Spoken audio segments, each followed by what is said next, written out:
Okay, headed to Maryland for another great meeting. I'm so excited. Another speaking gig. Let's enter the GPS coordinates here. And off we go. Sorry, Glenn, I'm the no vacancy news robot. I can't direct you to Maryland, but I can give you an 8-hour comprehensive overview of the hospitality industry. Chapter 1, The Beginning. Oh, dang, wrong robot. Do you live, eat, and sleep the hotel industry? Looking to brush up on your game? You've come to the right place. Welcome to No Vacancy, the hospitality industry's #1 podcast, with your host, Glenn Hausman.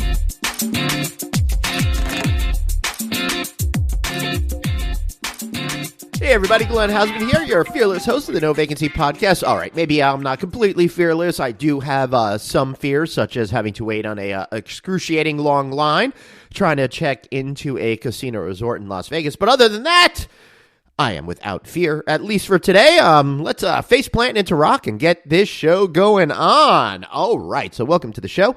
Let's see, where was I this week? This past week, I was in Atlantic City, and I had the opportunity to hang out with the good folks over at Hospitality International. You might know them from such brands as Scottish Inns and Red Carpet Inn, those kind of great folks. All right, so I was in Atlantic City. I'm at the Golden Nugget.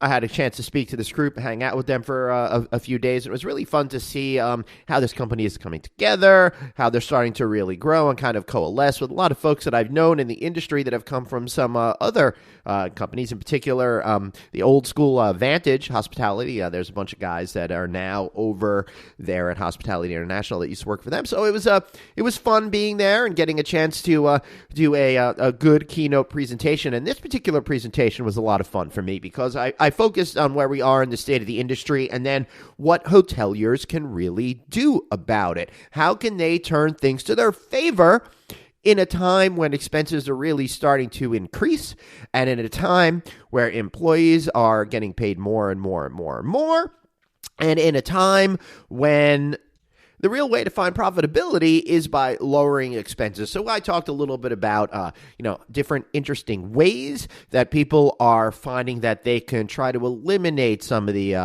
expenses that they have on site. But if you want to hear all about that, either tune into another show if I decide to talk about it then, or better yet, hire me to speak at your next event. Yeah, I got to get in the shameless plug. Speaking of plugs, reshape your expectations of what an FF&E distribution partner for hospitality should be. Almo Hospitality. These guys are great. And you can check them out at hospitality.almoproav.com. Why do I love them? Let me tie it back into that saving kind of money thing. They offer a service with their partners over at NoBox, which free to guest TV, internet, and voice, all of that kind of good stuff. But they can get you deals that are most likely cheaper than you're paying. If you want to be saving money every single month, well, why not take a look at how much of your costs are being spent? Can you lower some utility costs? And yes, internet to me is a utility at this point. So go ahead and go check out the good folks at Almo Hospitality. Again, they're at hospitality.almoproav.com. That's hospitality.almoproav.com. And of course, if you haven't subscribed yet to our weekly Sunday night newsletter, text the word hotel to 66866. Yeah, it's just that easy. Text the word hotel to 66866. And of course, check out everything at novacancynews.com. And check out our videos on Facebook and LinkedIn. And like our No Vacancy pages on those sources, por favor. Thank you so much for that. Okay, so the next I want to do is talk a little bit about where we're going with today's podcast. In the second half of the show, we are going to be focusing with some of the executives at Remington Hotels. Good guys. I had a great time catching up with them when I was over at the lodging conference a few weeks ago. I'll be posting a video version of that interview as well online again on our Facebook pages, on our LinkedIn pages, on my personal pages there, and some other sources online as well, such as YouTube. YouTube, what the hell is YouTube?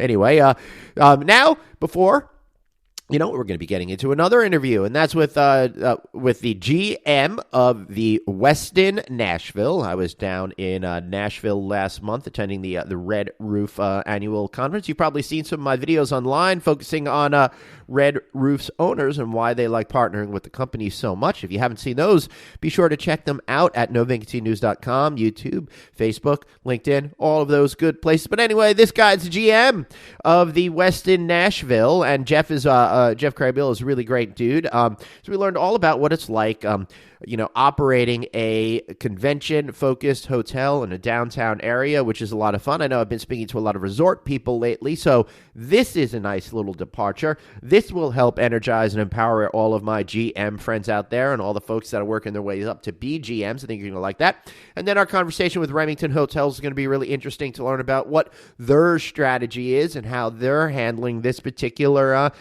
set of conditions within the market. Okay, I think I've spoken enough, and it's time for me to go to the interview with Jeff. So I want to thank you guys for listening. And remember this, whatever you do, take care of your shoes. I'll see you next time. Enjoy this interview. Have a great week, people. And like us on Facebook and all the other places where we are, like LinkedIn. See you guys later. Bye.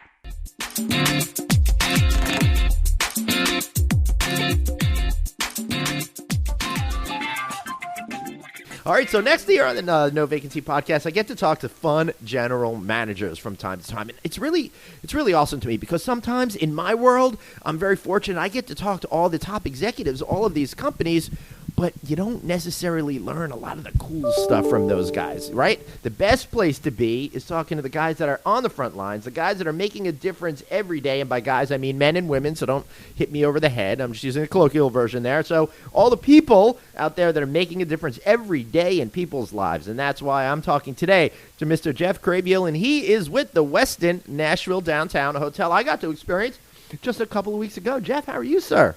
Good morning, Glenn. I'm doing wonderful. Thank you for having me on. Yeah, hey, thank you so much for being here today. I'm sorry I didn't get a chance to talk to you in person when you were there. Our schedules just weren't aligning, but I want you to know I had a really terrific experience at the Westin Nashville Downtown. I felt like you guys had a goal to create a really fantastic property that was focused a lot on convention goers, and I think that you really achieved your goal, assuming I'm right about your point of view.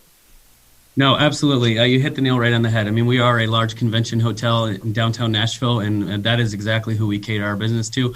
We obviously have a huge leisure market on the weekend, as Nashville is one of those cities. So, but I'm glad you had a great stay, and we were glad to have you. I did, and I got to tell you, Jeff, I never stayed in downtown Nashville before. I've been to Nashville about a dozen times, but I usually get stuck at that giant property outside town, closer to the airport over there, and I don't have a chance to enjoy downtown. So it was really great that I got to experience that. And one of the cool things was, you say you get that leisure travel on the weekend, but during the week as well, you've got people that want to be in the center of it all.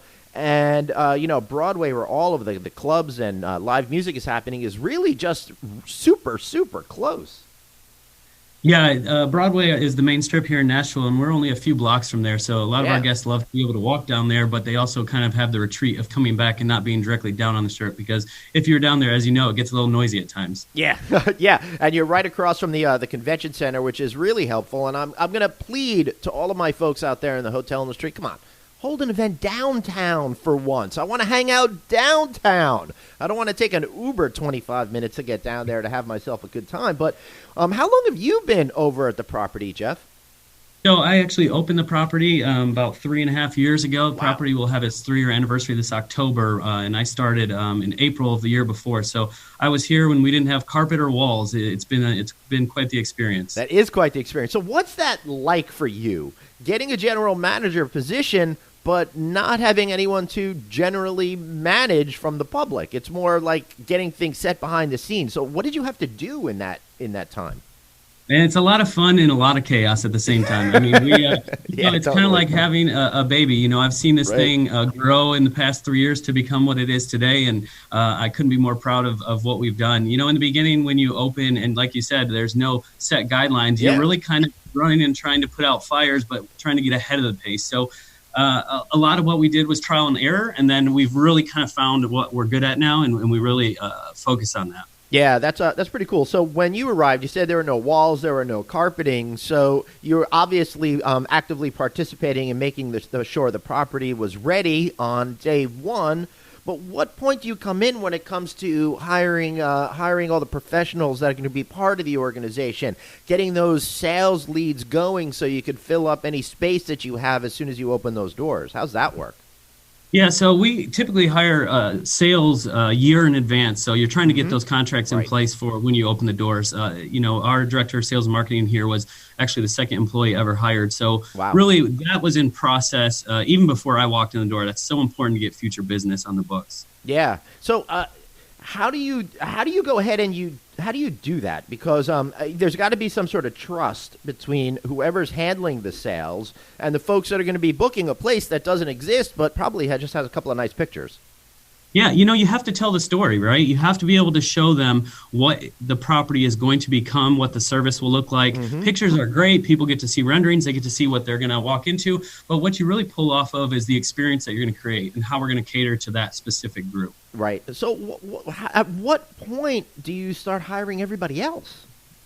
So it just depends. From a senior leadership level, you're usually looking 6 months out or so. But then when you start getting into closer to the go live day of the hotel, you're looking at the hourly positions, probably a couple weeks. So you have some time to train ahead of time. But it just depends on the role. You want an engineer in the building before the walls go up so they know where all the pipes are. That's important.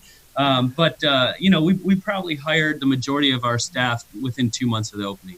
Right. That makes a lot of sense because you want to get them acclimated. You want to get them ready to go and train them properly. But at the same time, ownership doesn't want to be paying salaries for no reason, especially when there's no income coming in. Right. So it's probably a little bit of art form in order to make it all work.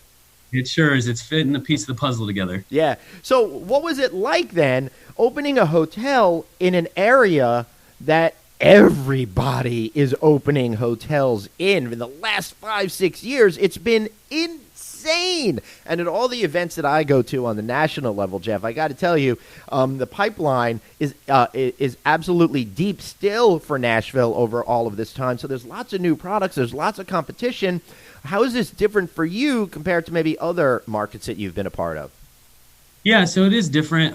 It's like drinking from a fire hose. I'm sure you've heard that before. When we opened the property, we were in such a high demand as a first upper upscale property that had been open in the city in quite some time. Awesome. And so, for us, it was how do we navigate that? How do we manage that? And how do we still try and collect the most that we can while still performing? Nashville's riding a high, and it's a high that isn't going away anytime soon. You talked about it. There's a lot of amazing properties that are opening. There's a lot of amazing properties that are in the pipeline. I think we have 2,500 hotel rooms that are coming in the city next year alone. So it's a fun time to be here. Really where we set ourselves apart is our team. And that's really what I focus on here. Right. Yeah, that makes a lot of sense. So what to you are the hallmarks of a great team? Sure. For me, it's more about them having fun. So I know that sounds cliche and sounds weird, but no, it doesn't. It sounds spot on to me. I just never put it that way. Tell us why. Yeah, my vision for the hotel is very simple. We focus on the employees first, before all and above all. So the reason we do that is it's a very tough market here. I've been in several different markets, but this is a very tough market from recruitment and retention. And so what we do is we focus internally. A lot of times you get sidetracked by revenue or goals that you're trying to make, and you stop forgetting about what's the most important thing in the hotel, and that's the people. So we do a lot of engagement. We do a lot of parties for our team members. We do fun events. We really just try and get people where they're smiling and having fun, because at the end of the day, it's very hard to teach a smile. Yeah, right? it really is. And I think this is the time I got to pull up the old chestnut, the Richard Branson quote. Clients do not come first. Employees come first. If you take care of your employees, they will take care of clients, right? It's funny. When I started creating my vision, I went back to a book on Bill Marriott Jr. That's what they've been saying for 90 years. So I'm not reinventing the wheel. So it's great. No, it really is. It's just your location is so crazy fantastic. Right across the street from the convention center, like we already talked about downtown, just a few blocks away, right by the Bridgestone Arena as well. You are in the thick of it all. How fortunate are you to be in such a great location? We're super fortunate. I mean, we have it all within steps from our hotel. It doesn't matter what you're looking to do in downtown Nashville. We have it, whether you're there for a convention or you're going to live music or you're going to watch the Predators play hockey or the Titans play football. We're within walking distance of everything, so we're very fortunate. And fortunately, the only thing I care that you're in walking distance to is the Peg Leg Porker, my favorite barbecue joint down there. You hit the nail on the head. If you have not had their brisket nachos, you are wrong. And there are people in the city that will fight me to the core. That is not the best, and that is the best. I don't want to get an explicit rating for myself on this, but I have a lot of things to say about people that don't think those are the best brisket nachos. I'm just going to keep it really nice and civil and stuff like that. But yeah, man, I love it. It's such a great atmosphere, Nashville, as well, and it's fun that so many people are catching on and doing their conferences down there, and it must make for a really good experience for you. But what I'm curious about is, what do you think the convention goer is looking for today when it comes to an upper upscale property like the Westin Nashville? I think that could be actually one of our biggest selling points is there's a sense of well-being. So Westin as a brand focuses very much on the emerging market, which is having healthy meetings, right? So people want to step away, but as much as they may want those brisket nachos, they also want to leave here feeling refreshed and not feeling tired and exhausted getting back on the plane going home.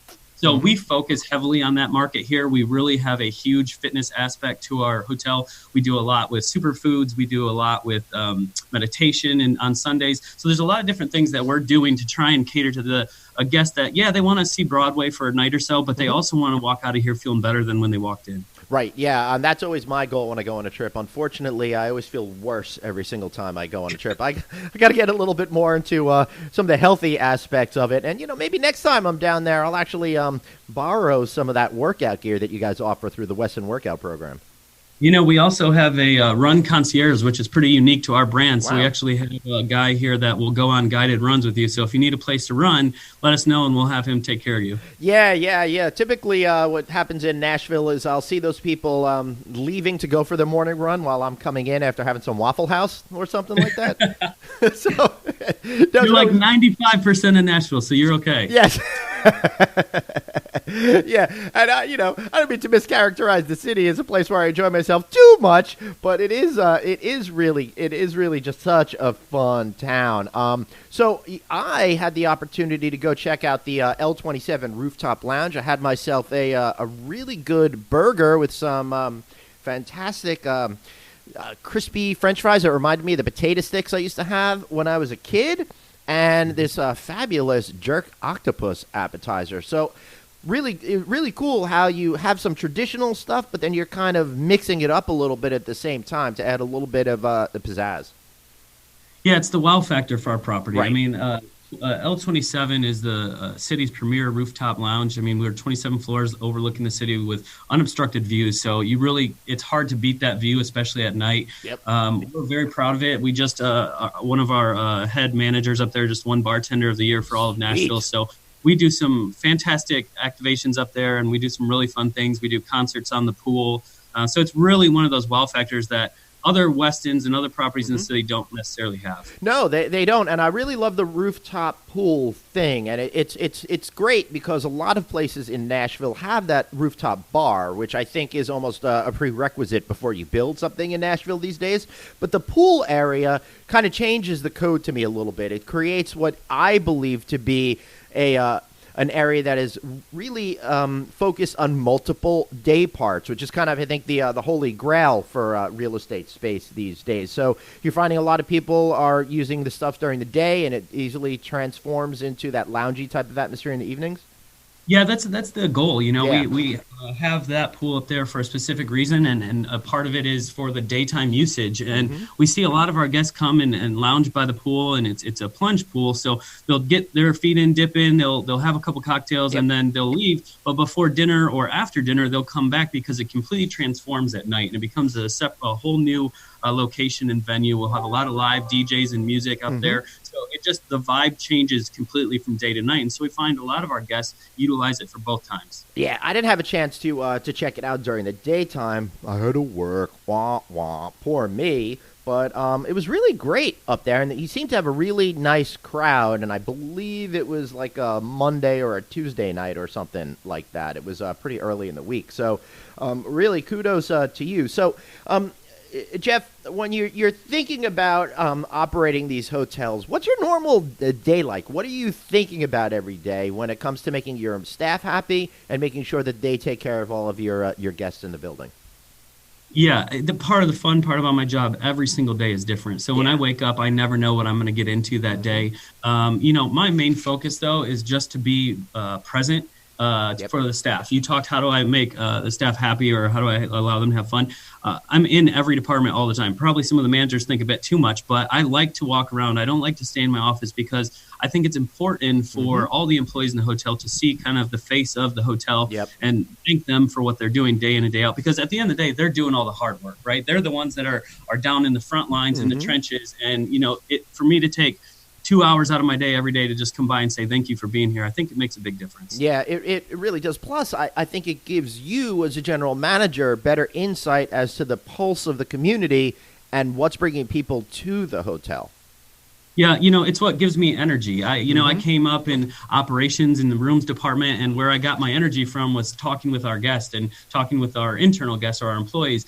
And sometimes as a general manager, you can get a little bit removed from that. There's a lot of important meetings that people think I'm far more important than I am. So I have to break away from that, because I have to get the energy of the staff. I have to get the energy of the guests. And really, that's where you find out what's going on in the hotel, like you said. I mean, the guests will tell you what you want to hear and sometimes what you don't want to hear, but it's all great feedback. So it's really important for myself to be out there engulfed in the community that we have here in the hotel. Yeah. Is there something that you learned through some of these guest insights that you felt helped make either your team a better job, or offer something new and different, or just even clarify that you're on the right path? Yeah, every day. I mean, an example that comes to mind, though, for me is we had a 27 live rooftop concert series not long ago, and I went up there and I sat next to a gentleman and started talking to him. Business traveler, comes here 4 days a week for 6 months, and I just started talking to him about what he looks for when he's traveling, and he started talking about the lounge. And we have a pretty expansive lounge. It's on the 27th floor and overlooks all of downtown. And we started talking about the offerings and what was important to him, and it was very, very interesting insight, because his take on it was, hey, I'm given so much expense. I'd rather buy a cocktail and have heavy appetizers so that I'm full, but I can use that money on a cocktail than have just little light bites. So it's really, we've catered to what our guests tell us. I mean, we have internal surveys like everyone else does, and we really dissect those, and we try and listen to what the guest is saying, and we try and stay true to who we are, but to conform to some of the things that if we see trends. Yeah, that makes a lot of sense. But how do you then appeal towards what could be a schism if not done correctly with different audiences? You got that business traveler, but then you got the party goer as well. How do you feel that you can bring the commonalities together so it doesn't feel like they're two disparate groups hanging around? Yeah, you can't always, but what we try and do is we stay true to who we are, right? We have an identity as a property. When you walk in the doors, you'll be able to tell exactly who we are right away. When you go to L27, you'll be able to tell who we are right away. And we don't get too far removed from that. So we have a vision internally in the hotel of who we are, who we cater to, who our traveler is, and we base ourselves around that. We'll make minor adjustments here and there based upon feedback, but we never get too far away from what the end goal is. Right. Yeah, that makes a lot of sense. So, I love the design. I think it's very... it connotes a very upscale feeling, just like you're trying to do, and it feels like it's a little bit Nashville, but it doesn't hit you over the head with it, which I think, in my opinion, I like, because it doesn't go into that hokey kind of way, Yeah, we did that intentionally. The design of this hotel was done to still pay attention to the city that we're in and still give back, but at the same time, we don't want it to feel like a honky-tonk, right? That's not the goal. Hey, if you want that, go down to Tootsie's, right? That's right. That's exactly right. But, it was done intentionally, and I think it was done very well. The decor in this hotel is beautiful. I've been in a lot of different hotels, and you can really tell the difference from an ownership perspective on the little touches that you see throughout the property. Right. Yeah. All right. So I got one design touch that I want to ask you about. It's that gorgeous living wall. So to describe it to our listeners out there, it's not a living wall in the traditional sense where it's just like vines going up the whole wall. It's all of these, I would call them terrariums, right? In this this great design throughout. I don't know how tall it goes, 30, 40 feet maybe? Or 35 feet, 35 feet. Right. Wow, I can't believe I guessed that right. I'm pretty impressed with myself right now, Jeff. It is good. It's absolutely gorgeous. How did that whole thing come to be? I suppose it kind of like symbolizes what you're trying to do over at the property. I'd just love to learn a little bit more about it because I'm trying to encourage people to add more of those components to it because I love the notion of bringing the outside in. I think it creates a calming factor and it just is, it just sets the right tone and image for a property.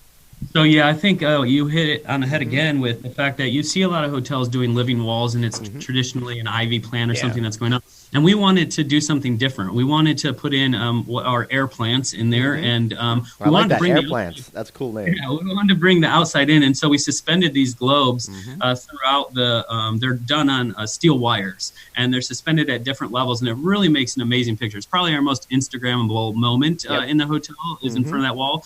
But really what we're trying to do is, like you said, bring the outside in, but in a nice, luxurious touch. Yeah, and it really worked. I could not help but think, my gosh, what an effort it is to clean that thing. And then I saw these two gentlemen trying to do it as I was checking out. I'm like, Godspeed with them. They got a lot of work ahead of them, but it looks gorgeous. It's difficult. They do it a couple times a week, but it's difficult. But we want it to look pristine every time. Yeah, but you know what? It's got to look pristine because, as you said, it's the most Instagrammable moment in the hotel. And hoteliers these days, it's so essential for them to try to figure out how to create those social media moments. This thing probably just winds up advertising the whole hotel itself, right?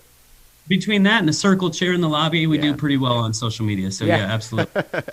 I love it. All right, so how did you get to be a general manager? Yeah, so like most people in hotels, I kind of fell into the position. I started my career in Michigan and started at a small property just because I knew somebody that needed a front desk agent. And 15, 16 years later, I've made my way through a couple cities and just worked my way up and been promoted internally 3 times. So it's one of those things where you just have to come to work every day. And it sounds very cliche, but it's just put your nose down and work hard and be a good person. And things will happen for you. So yeah, totally, man. It. Yeah, I get it, Jeff. It's like people, I think they're too quick to want instant results, and I know that's kind of like the culture right now. Everything, I want it now. I want it now. I think we should probably call it Veruca Salt culture or something like that, right? Exactly. But the fact is, you got to work hard. You got to put in the time, and if you do that, you're going to see those results like you have. Yeah, I talk about it in orientation every other week when I speak in front of all the new employees that are coming into the hotel. And, success doesn't happen overnight. You're not going to know everything that you need to know within a year. But if you give it time and you are constantly auditioning for that next role, it will happen for you. I'm very proud that we have 48 internal promotions in this hotel in the past 3 years. Amazing. It's fantastic what we've done here. We've built a lot of bench strength, and we continue to do that. And it's really just because we're looking for personality, not necessarily experience, right? Right.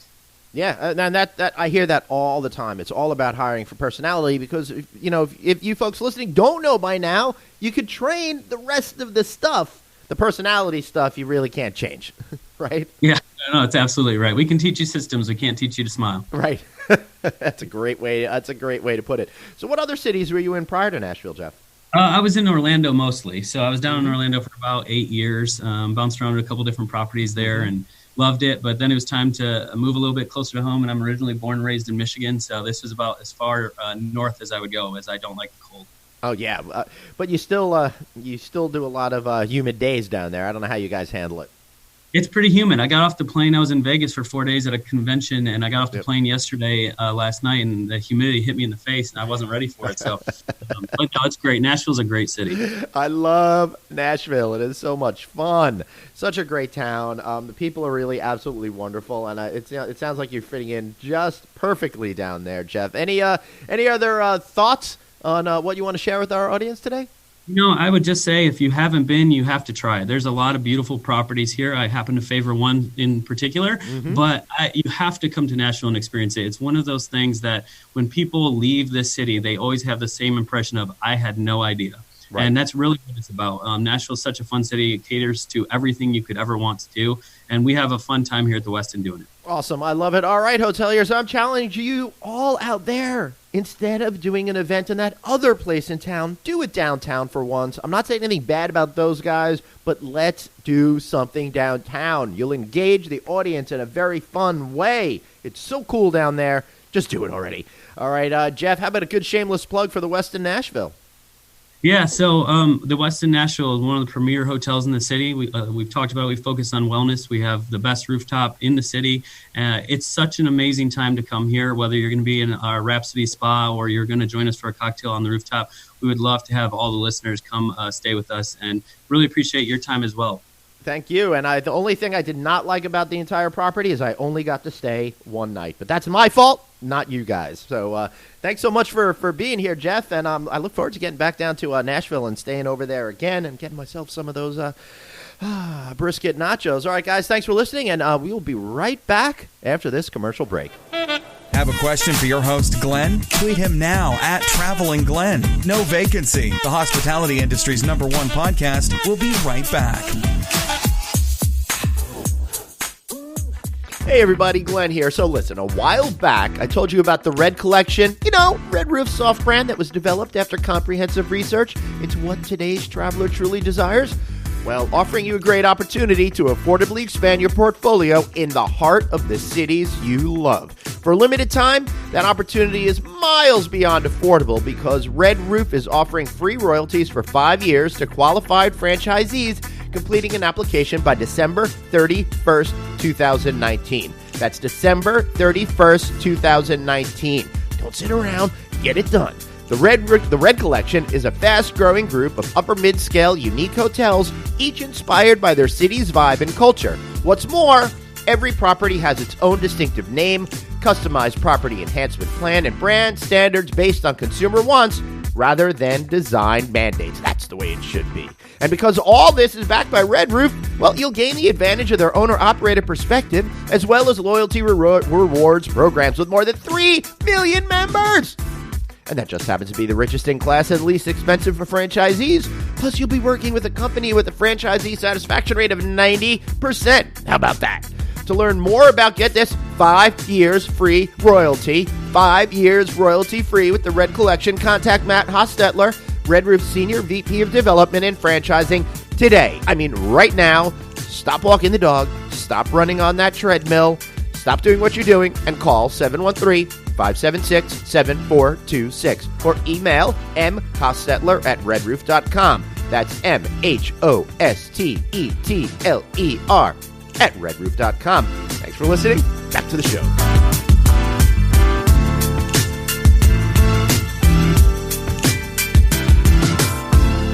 And welcome back to the No Vacancy Podcast with me, your host, Glenn Hausman. I'm excited to do this interview because for all these years I've been doing these interviews, I have not had a chance to corner the folks over at Remington. And that's why I've got Mr. Sloan Dean, Chief Operating Officer, and Jared Evans, Chief Investment Officer. How you guys doing today? Doing awesome. How about you, Glenn? I'm doing pretty good. Jared, how about yourself? Doing good, Glenn. All right, we got to make sure everybody knows whose voice is whose when we got multiple people going. But fortunately, if you guys watch the video version, you'll have that all figured out. So I'm curious as to how you guys are seeing the whole state of the hospitality universe right now, both from the operations point of view and the investment point of view. So that's a little bit about what we're going to be talking about today. Some of the issues that you folks might be seeing out there and some of the solutions that they are providing out there for themselves and for folks outside of their organization. So Sloan, I guess best place to start is with you since you're closest to me.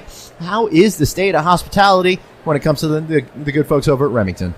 Well, I think we're in an environment right now that we have revenue stagnation and we have expense inflation. And so it's a tough problem to have right now in the industry with, labor up 5%, other expenses up 3-4% and maintaining margin.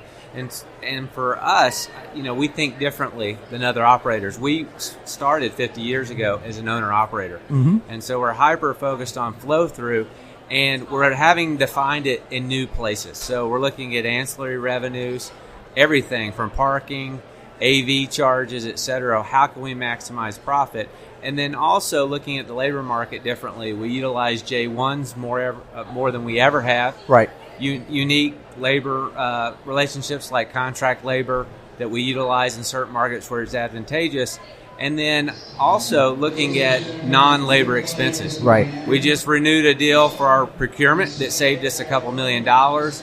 We are renegotiating just about every contract we have, and I think it's that kind of approach that you have to take in this environment. Everything's on the table. It really is. And man, you just threw out a whole lot of stuff there real quick. So we're going to have to break that down, I think, a little bit. Let's start at the end, the last thing you said, reevaluating every single contract you have out there. This is a great strategy that I see that a lot of management companies are out there and other companies are doing as well, because just because you're paying something doesn't mean you need to keep paying that same amount every year, right? So what is that process like for you when you think about going into renegotiating these contracts for all of the services that you have? Well, it depends on the service, but when it comes to central procurement, I think it is being open to an annual RFP process. Right. I mean, everybody we do $250 million in expenses a year. Everybody wants to play in our sandbox. No doubt. And so, we try to negotiate annual agreements and keep everybody honest. And we run a full RFP process every year. Now, that's a lot of work. Yeah. But it's what you have to do in this environment. You can't lock yourself into multi-year agreements. You have to be open to new relationships. That's first. Is running a full RFP and seeing what's out there. The second is just questioning everything. Right. Like you said, just because we've had Coke products in all our hotels for 10 years doesn't mean we need to continue to do that. Right. We've changed out audio-visual partners, parking partners. We've changed out elevator maintenance partners all in the last 12 months because it's something we had to do from a cost perspective. And so we've taken the approach that everything's on the table. At the end of the day, we want to maximize profit for our owners. Right. Now I'm going to get to Jared in just a second. I always feel uncomfortable when somebody's not talking, but you guys have two totally distinct kind of universes, so we got to try to pull that together. But I got to ask you about the J1 question. That, of course, is Visa, right? Could you explain a little bit more to our listeners specifically what that does for you and how you're able to deploy it in your properties? Yep. So we use J1 Visa is basically an international right to work. You can for up to 12 months, and then they can extend for another 12 months. Mostly European students who are highly educated. And we utilize them heavily in front office and in sales and food and beverage in our seasonal hotels. So we operate the Sheraton Anchorage for Ashford Hospitality Trust. That's pretty cool. Yeah, and we a third of our staff in the summer months are J1s. Right. Yeah, that makes a lot of sense. And this typically is more of a seasonal type of thing, and that's meant to help you able to fill the employment gap during those really super busy months, right? Totally. But I think the smart operators are starting to use it in non-seasonal markets. Right. So Washington, D.C. is a good example. We have extensive J1s in our Melrose Hotel in Georgetown. They're better trained in a lot of cases. You have a college degree, highly educated, European service-oriented that you can put in with limited training and can provide great service, and they want to come to America and have some experience. Right. So it's kind of a win-win for them, a win-win for us, and a lot of them are actually multilingual. Right. So it works in great urban cities where you have a lot of different languages being spoken. Especially some of the big cities where lots of folks are coming over from Europe. They can make that connection a little bit easier. And as you know, in hospitality, it isn't necessarily about the things that you have there, although that's really important, but it's about those one-on-one connections you make with the staff. Those are the memories that you bring home, right? Absolutely. All right, so Jared, let me bring you in over here. You have anything to do with getting that hotel in Alaska up there in Anchorage? A little bit before my time. Okay. So, what's the environment like out there for you guys right now? Sure. There's been, there's been a lot of consolidation out there in the industry, and I've seen more management companies, for example, pop up in the last 10 years than I could even think of. How does that change your job, and where are you able to find your success? Yeah, it's a really unique environment right now, Glenn. And I think it's a great opportunity for Raymond to really expand and grow out into the pure third-party arena where we've, for the most part, managed primarily REIT-owned assets in the past. Right. But with the significant M&A activity, obviously Ambridge Interstate was the big announcement. Yeah, I was definitely gonna get to that. Yeah, but you got that. You have Hyatt acquiring 2 roads. There's so much consolidation going on right now, Right. and I think there's a great opportunity for us where we manage a myriad of types of products all over the country. To really have a differentiating point. And given that we have this platform that was built off a supportive owner-operator model, we have a very positive, disproportionate amount of resources within the company to support our managed properties going forward, which I know is a huge differentiator. If you look at the ratio of support staff to properties operated, we're going to have an offering that's going to be incredible. Yeah, so how many properties are you guys managing right now? 86. That's a whole lot of properties, but now all of a sudden, Aimbridge and Interstate have merged. That changes the whole industry, right? What does that mean to you guys practically on a day-to-day basis, if anything? Well, it means opportunity for us. Right. There are going to be 1,400 hotels, assuming there's not conflicts within the portfolio. We are now number 6 in terms of size of third-party manager, and we like to say we're big enough that we matter. I sit on Hilton's OAC. We have a really large agreement with our central procurement, so we get economies of scale with buying. But we're not so big that we forget about the individual unit owners. And so if you're a family office, a high net worth individual, a REIT that has a couple of hotels and is in different segments, you matter to us. And we think the new mega Aimbridge Interstate is going to provide us opportunities to pick up where, someone doesn't want to be a part of a portfolio of 1,400 hotels. Right. And so someone like us still provides the size, but also the customized service. And it's that balance of size and yet nimble that we think is going to allow us to be successful in this new environment. That's a very interesting. I think you are really there in a sweet spot, and you're a little bit bigger than the next group behind you, which always seems to be in that 30 to 50 kind of range, right? So you've got a bunch of resources out there that you're able to deploy, and I bet you're able to create more hands-on contact than some of these other companies. So, Jared, back to you. What does all that mean to you when you're trying to sell owners and developers on hiring you guys? Yeah, look, I think it's what you see from a lot of owners now are getting lost. Right. There's a lot of companies that are growing big, but the infrastructure is not keeping pace as much. And again, having that owner's lens, right? I mean, that's not a bad thing that we were viewed as a bit of an owner-operator company because we're managing bottom line. It's proven through performance. We run 400 basis points in profit premium to our competition. Right. Wow. So I think we've got a very compelling competitive story. We also have a very unique portfolio where we manage everything from high-end independent luxury hotels to large-scale hard-branded hotels, soft brand, experiential hard brand. We really touch a lot of avenues. And you work with all the major brands that are out there that are household names to each and every one of us. So what is it like with a company that has all of these different brands? I don't ask you guys, guys from the management companies this enough, right? What is it like when you have all of these different companies that you're trying to operate? How do you have to work at them differently? But where are some of the synergies when you have very disparate brands all under one portfolio? Well, we have 17 brand families that we deal with, and we have 12 independents.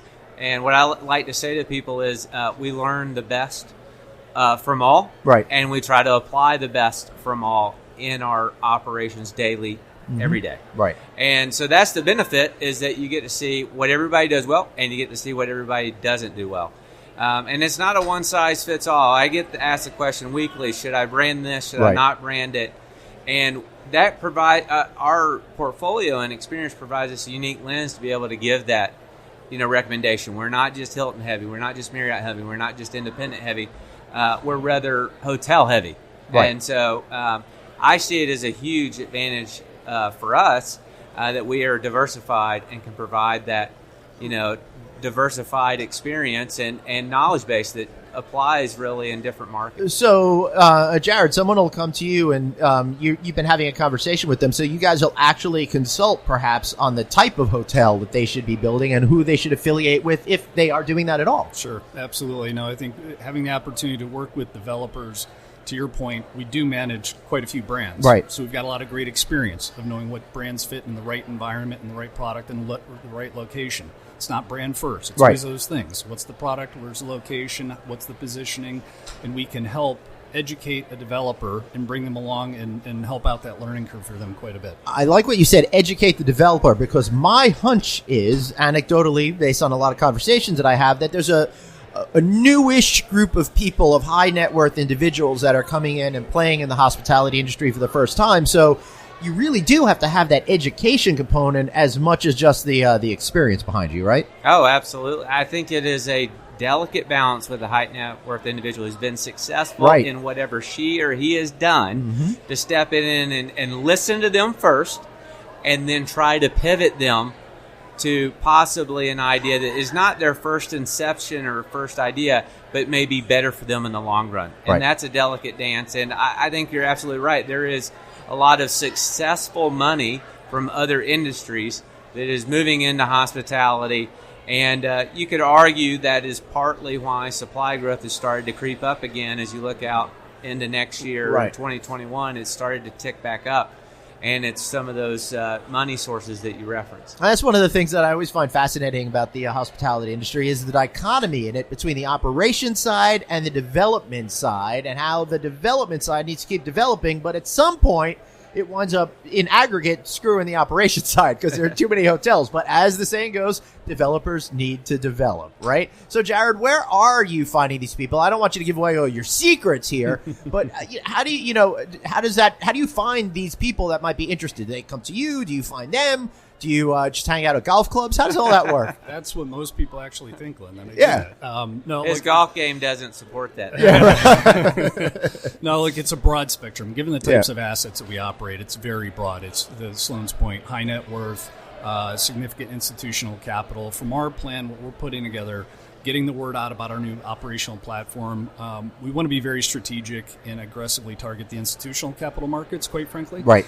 Really spending time on multi-unit property owners where we can grow with clients and not have to do one-offs at every type of project that we pursue. And I would say, and I hear this is all just me spitballing, kids, I think that sometimes the individual high net worth individuals may consume a lot more of your time than perhaps some of these other organizations. You're absolutely correct. Right, because it's their baby. Yeah. This is their project. This is the thing that they're going to be inviting all their friends to, right? Absolutely. And even if it was their design concept, that much more so. Oh, yeah. Oh, yeah. Especially when you have to go back and say that we need to make these types of changes, right? Oh, absolutely. So, we're at this weird state, I think, of the market now, where everybody keeps talking about, is there going to be a recession in the general economy? Or is there going to be some sort of drop in the hospitality industry? I just think that we're at a function of you can only raise rates for so many years before consumers get tired of continuing to pay more, right? And it becomes harder to keep having these incredible increases because mathematically speaking, for 10 years, if you've been getting 6, 7, whatever % it is every single year up in RevPAR, you cannot keep going. It just doesn't work. So to me, I think people are starting to get a negative attitude, but maybe 1% equals what 5 or 6% did a few years ago, right? In terms of raw dollars. Am I wrong there? This is kind of where I kind of want to be educated. I think there's some tidbits you have there that are correct. Yeah. I would say in the institutional side, I would like to think that the negativity is built in. Mm-hmm. I mean, if you look at the valuations the REITs are trading at, you look at the divergence of private sale hotel value versus public market, that I like to think that a lot of the negativity is already baked in. And I'm with you. I mean, everybody wants to predict this recession and almost self-inflict it. That's right. A trade war, okay, labor market, supply is going to take us in. And we could just have a very protracted cycle that we haven't experienced. Mm-hmm. Who's to say it couldn't drag on for another 2 or 3 years? I think the challenge in the industry right now is that you have such a hard labor market. Right. We have over 1 million open jobs in the industry, and that's putting a real pinch on operations and margins. And I think that's the more short-term acute problem. Right. We can't find people, and when we do, we're having to pay them 20% more. Yeah. So what does that mean for you in terms of going forward when you're thinking about maybe ways to not need all of those full-time employees? I'm talking about automation that kind of stuff, which I think is going to have great success behind the scenes where you're not having the interactions with human beings. No, I think automation is something that we're looking at. Mm-hmm. We've automated some back-of-house operations to try and save, accounts payable, for example. Right. I think one thing that's naturally going to happen is you'll see front desk staff draw down as mobile key direct to room. Yeah, I agree. Becomes a higher adoption. It's one of those things that it's not linear. You kind of have to get to a certain adoption. It's about 20 or 30% of overall check-ins, and then you can kind of drop a a couple staff members down. I think that's a natural.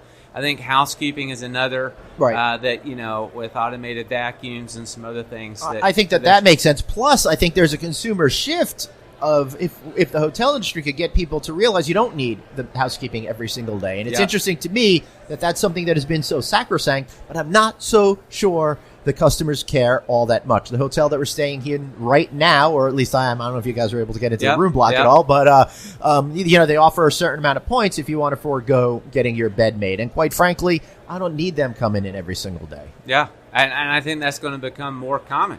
I mean, our Make a Green Choice program that we have in our hotels, we're at about 12% adoption.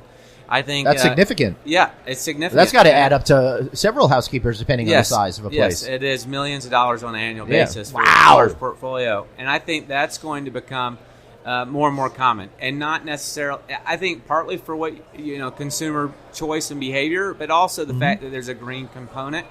And people are becoming more and more green conscious every day. Speaking about green, let's take it over to the development side, right? So we can bring Jared back into the conversation. Are you seeing when people want to develop new properties from the ground up that they're thinking more environmentally? And it doesn't have to be from, this is good for the world. It could just mean it's better for my spending money over the long term. Yeah, now I think obviously you can see the industry trend with all of the sustainable development that's going on, really all over the world for that matter. Yeah. And it's great that there are different levels of, call it sustainability, right? Different LEED certification levels and tiers, and some are going over the top, and God bless them if they have the clientele that wants that.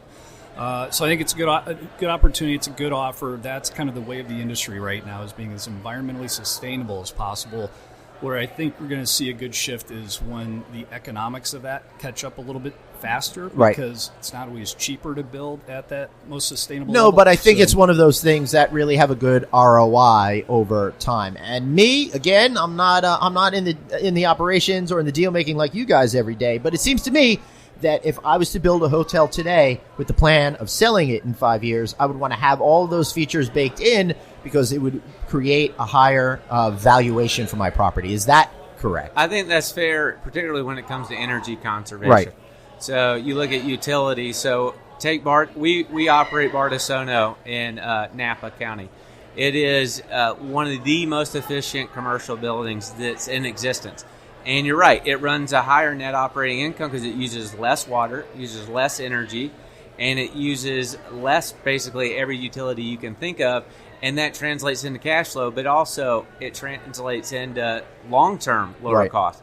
And, that's part of why that hotel trades at such a low cap rate, is because of the energy efficient, And by the way, you'd have to have less maintenance staff because you're not changing light bulbs out all the time, et cetera. So there's all these, like you said, long-term benefits. Yeah, I just put in all these LED lights in my house, and I'm loving that. Although I wish my kids would turn off the water or even some of the lights occasionally. Every single morning, my kids, when they go to school, they don't know how to turn off the freaking lights in their room. And thank God sometimes I'm not out of town and I can turn them off myself. Reach it. I'm telling you, I got 3 and it's the same thing. It's crazy. It's crazy. Yeah. At what age did we start turning off light switches? I guess when we started seeing the bills for how much they cost. When we start paying for it, I think. Yeah. And let me say one thing about Barcelona. Now, I've never been there, but I've seen so many photographs of that place, and it is so freaking gorgeous. What a great hotel that is. Oh, we're blessed to have it in the portfolio. It is one of the most unique hotel experiences you can have. So. Awesome. All right, so wrapping this whole thing up,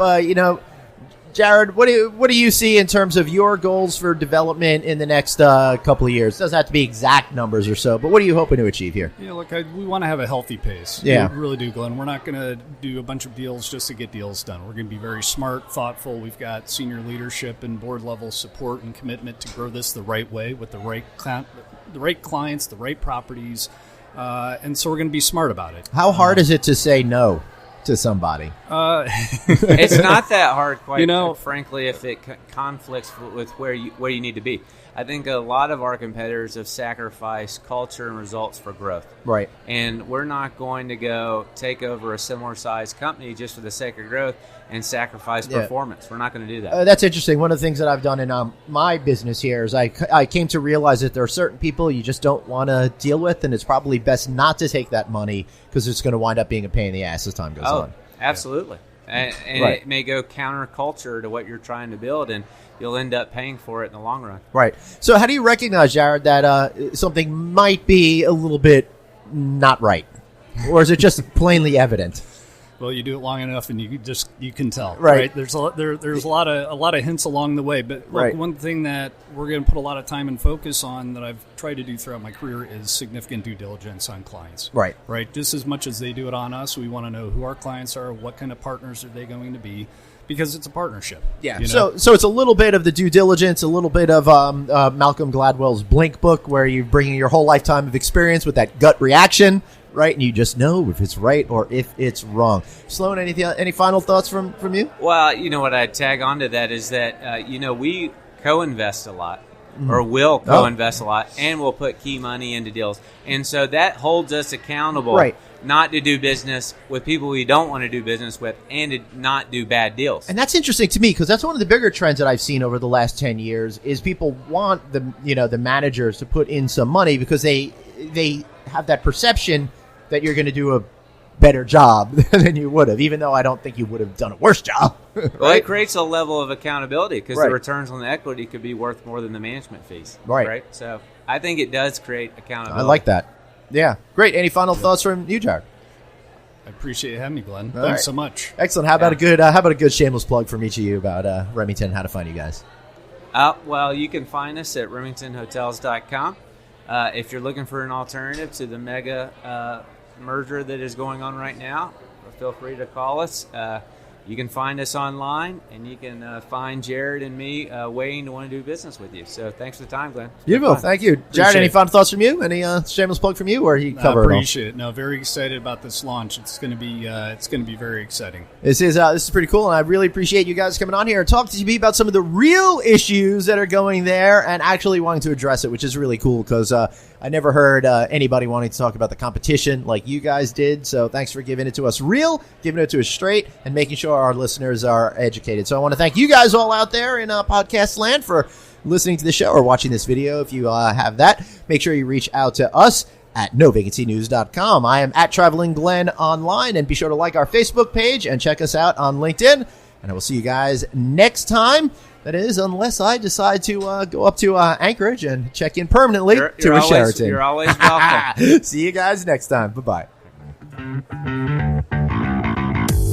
Thanks so much for listening to No Vacancy, the hospitality industry's #1 podcast, with your host, Glenn Hausman, online at rouse.media, on Twitter at Traveling Glenn, and on Facebook.com/Glenn.Hausman. We'll catch you next time.